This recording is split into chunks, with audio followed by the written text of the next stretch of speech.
રાધે રાધે, જય સિયારામ. આપણે ગયા પ્રસાદ પંડિતજીનું ચરિત્ર ચાલે છે. આપણે ગયા પ્રસાદ પંડિતજીના ચરિત્રમાં જોયું કે ગયા પ્રસાદ પંડિતજી કેટલી દીનતાપૂર્વક પોતાના શિષ્યોને સમજાવતા, હાથ જોડીને સમજાવતા. આ જ સમજાવવાની અસલી રીત છે કે કોઈ પણ તમારે કઈ સમજાવવું હોય તો દીનતાપૂર્વક હાથ જોડીને સમજાવો. ગુસ્સો કરવાથી કોઈ વ્યક્તિ સમજતા નથી, અને ગુસ્સો કરવાથી એ રીતે મજા આવતી નથી. સમજણમાં મજા ત્યારે આવે જયારે ગુસ્સો ન હોય. આવી વસ્તુ છે. એટલે ગુસ્સો કરીને ક્યારેય કોઈને સમજાવવું જોઈએ નહીં. એ ઠીક વસ્તુ નથી. આવી વસ્તુ છે. તો ગયા પ્રસાદ પંડિતજીની તો એક એક શ્વાસ પૂર્ણ સત્યતા, પૂર્ણ તત્પરતા, પૂર્ણ લગન, પૂર્ણ વિશ્વાસ, સદાચાર અને નૈતિકતા પ્રમાણે જ હાલતી. એક એક શ્વાસમાં એનું જીવન નૈતિક બનીને રહેતું, અને બધાના સદગુણોને જોતા. હવે આપણે આગળના પ્રસંગમાં પ્રવેશ કરીએ તો હાથરસમાં ગયા પ્રસાદ પંડિતજી જેના મકાનમાં રહેતા, એ મકાન માલિકનું નામ હતું શિવલાલજી પહેલવાન. એ શિવલાલજી પહેલવાનને એક પુત્ર હતો 10 વર્ષનો. તો શિવલાલજી પહેલવાનનો દીકરો અને ગયા પ્રસાદ પંડિતજીનો દીકરો માનસજી, એ બેમાં પાકી મિત્રતા હતી. તો એક વખત ગયા પ્રસાદ પંડિતજીએ કીધું કે છોકરાઓ, તમે બે 10-10 વર્ષના થઈ ગયા છો, કે તો તમે 25 વર્ષ સુધી બ્રહ્મચર્યનું પાલન કરશો, 25 વર્ષ સુધી શાસ્ત્ર પ્રમાણે વિદ્યા ભણશો, તો કે હું તમને છે ને બ્રહ્મચારીની દીક્ષા આપું. ગયા પ્રસાદ પંડિતજી એમ કહે છે. તો બે છોકરા તૈયાર થઈ ગયા કે અમને પ્રાચીન બ્રહ્મચારીની દીક્ષા આપો, અમે પ્રાચીન બ્રહ્મચારીની જેમ જ નિયમથી રહેશી કે. તો ગયા પ્રસાદ પંડિતજી ખુશ થઈ ગયા, કારણ કે એની ઈચ્છા જ હતી કે મારો છોકરો ઉછરે તો પ્રાચીન જે બ્રહ્મચર્ય આશ્રમમાં ઉછરતા ને એ જ રીતે ઉછરે અને ઉછરીને મોટો થાય એમ. હાલાકી અત્યારે તો બ્રહ્મચર્યની પ્રથા જ નષ્ટ થઈ ગઈ છે. 20-20 વર્ષમાં લગ્ન થઈ જાય છે, અને મતલબ 25 વર્ષ સુધી કોઈ વિદ્યા ભણતું નથી. એટલે અત્યારે એ બ્રહ્મચારીની જે પ્રથા છે એ નષ્ટ થઈ ગઈ છે. પણ એમ કે ગયા પ્રસાદ પંડિતજીની ઈચ્છા હતી કે બીજા કોઈ આનું પાલન કરે કે ન કરે, પણ મારો દીકરો અને શિવલાલજીનો દીકરો આનું પાલન કરે. એટલે એક દિવસ ગયા પ્રસાદ પંડિતજીએ વિધિપૂર્વક યજ્ઞ કર્યો, અને યજ્ઞ કરી અને આ બે જણાને બ્રહ્મચારીની દીક્ષા આપી. તો એમાં બ્રહ્મચારીની દીક્ષામાં કેવા નિયમ આપ્યા ખબર છે ગયા પ્રસાદ પંડિતજીએ? એક નિયમ તો એવો આપ્યો કે બંને જણાએ માતા પિતા, પરિવાર અને ગુરુદેવ સિવાય બહારના કોઈ વ્યક્તિ હારે વાત નહીં કરવી. કોઈ હારે, કારણ કે બીજા હારે બે તો ગપ્પા મારે ને, એટલે ગપ્પા મારવા માટે બહારના કોઈ વ્યક્તિ હારે બેસવું નહીં. આ નિયમ આપી દીધો પેલા તો એને. બરોબર. પછી બીજું, બહારના વ્યક્તિ સાથે આંખ પણ મેળવવાની નહીં, અને બહારના વ્યક્તિનો સ્પર્શ પણ કરવાનો નહીં. બહારના વ્યક્તિ હારે આંખે નહીં મેળવવાની અને એનો સ્પર્શ નહીં કરવાનો, એવો કડક નિયમ આપી દીધો.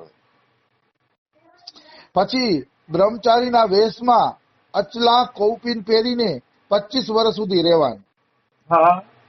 મતલબ જે સાધુ કૌપીન પહેરે ને, એ કૌપીન પહેરીને 25 વર્ષ સુધી એને આ રીતે જ જીવન જીવવાનું. જ્યાં સુધી 25 વર્ષ પૂરા ન થાય ત્યાં સુધી સીવેલા વસ્ત્ર પહેરવાના નહીં.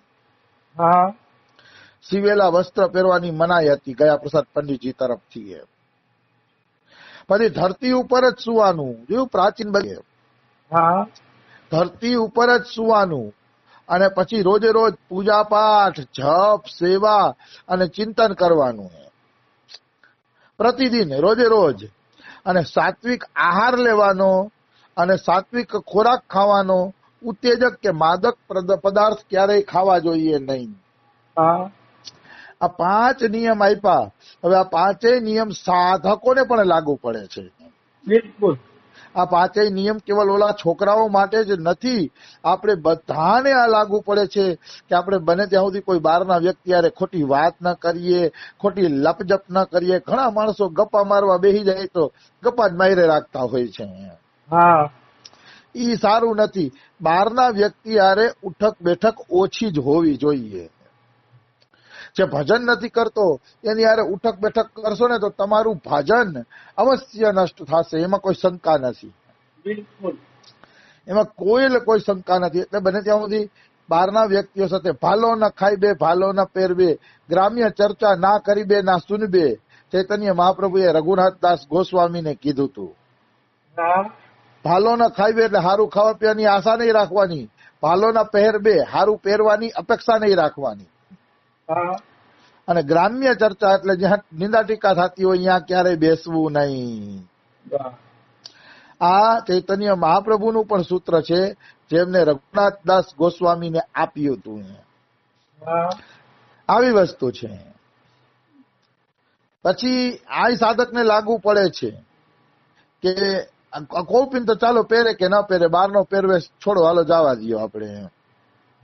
અને ધરતી ઉપર સૂવું એ પણ ચાલો નોર્મલ છે કે ભાઈ આપણે બીમાર કેવું હોય તો પથારી પલંગનો ઉપયોગ કરે, કાંઈ વાંધો નહીં. પણ અહીંયા પછી ચોથો ઉપયોગી છે કે નિયમથી પૂજા પાઠ, સેવા, ચિંતન, ભજન થવું જોઈએ. કારણ કે ભજનથી જ અંતઃકરણની શુદ્ધિ થાય છે. જે વ્યક્તિનું ભજન નથી એની અંતઃકરણની શુદ્ધિ નહીં થાય. એટલે ભજન કરવું અતિશય આવશ્યક છે. જે લોકો ભજન કરે છે એને જ ભગવાન આગળ વધવાનો મોકો આપે છે. બધા લોકો એમ કહે છે કે ભજન કરવાની શું જરૂર છે, મન ચોખ્ખું એટલે ભગવાન મળી જ ગયા. તો વાતું કહીને મન ચોખ્ખું થોડું થઈ જાય છે. વાતો એના માટે તો ભાઈ સાધના કરવી પડે છે. સાધના કરી કરીને જીવ પરિપક્વ બને છે ત્યારે મન ચોખ્ખું થાય છે. બિલકુલ.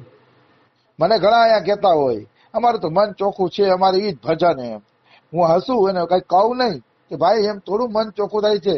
રમેશ બાબા ને અમારા બાબાએ 50 વર્ષ જંગલમાં ભજન કર્યું ત્યારે મન ચોખ્ખું થયું ને ત્યારે જાહેર જીવનમાં હવે એ મહાપુરુષ તરીકે ઓળખાય છે. બિલકુલ. મન એમ ચોખ્ખું થવું હેલું થોડું છે, સાધના જોશે. સાધના વગર કોઈનું મન ચોખ્ખું થયું હોય ને એવું એક પણ ઉદાહરણ નથી. બધાએ સાધના કરી છે. એટલે આપણું સાધકનું ધ્યાન સાધના તરફ પણ હોવું જોઈએ.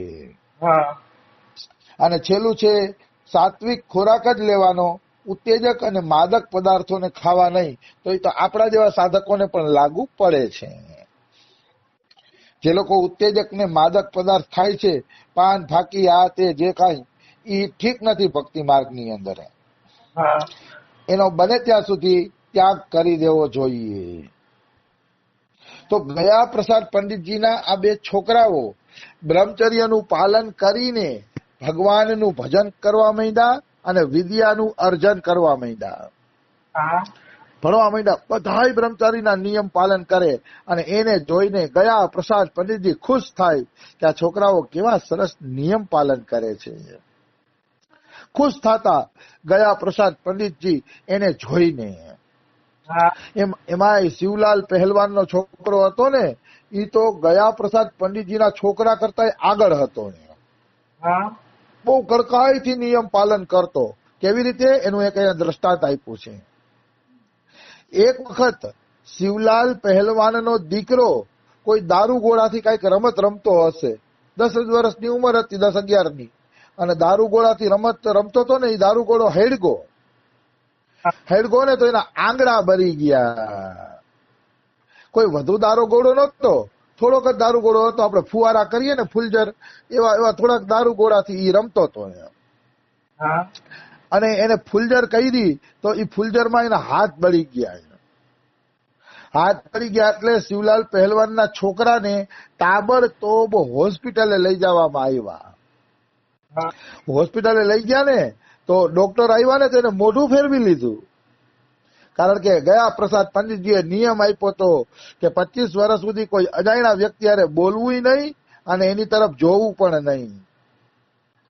અને ઈ નિયમનું ઈ કડકાઈથી પાલન કરતા હતા. ડોક્ટર આવ્યા તો મોઢું ફેરવી ગયો. ડોક્ટર પૂછે, બેટા તને શું થાય છે, ક્યાં દુખે છે, પૂછે પણ બોલે નહીં. હા. બોલે નહીં, કારણ કે ગયા પ્રસાદ પંડિતજીની મનાઈ હતી કે અજાણ્યા વ્યક્તિ હારે બોલવું નહીં. એટલે ડોક્ટર હારે બોલતા નહોતા. કેવડી એની દ્રઢતા. વાહ. લોકો આને મૂર્ખતા કહેશે કે ભાઈ હાથ બળી ગયા હોય તો જવાબ તો દેવો પડે ને. હા, સાચી વાત છે, એ હું માનું છું. જરૂરી નથી કે બધા આ પ્રમાણે હાલે, પણ અહીંયા છોકરાની દ્રઢતા જોવા જેવી છે બિલકુલ. કે ગયા પ્રસાદ પંડિતજીએ નિયમ આપ્યા છે, ગુરુજીએ નિયમ આપ્યા છે, એ થોડા તોડી નખાય એમ. અરે પ્રાણ તો એક દી વયા જ જવાના છે. સાચું તો મને આ છોકરાનું જ લાગે છે. મરતા હોય તો ભલે અમુક નિયમ ન જ તોડવા જોઈએ.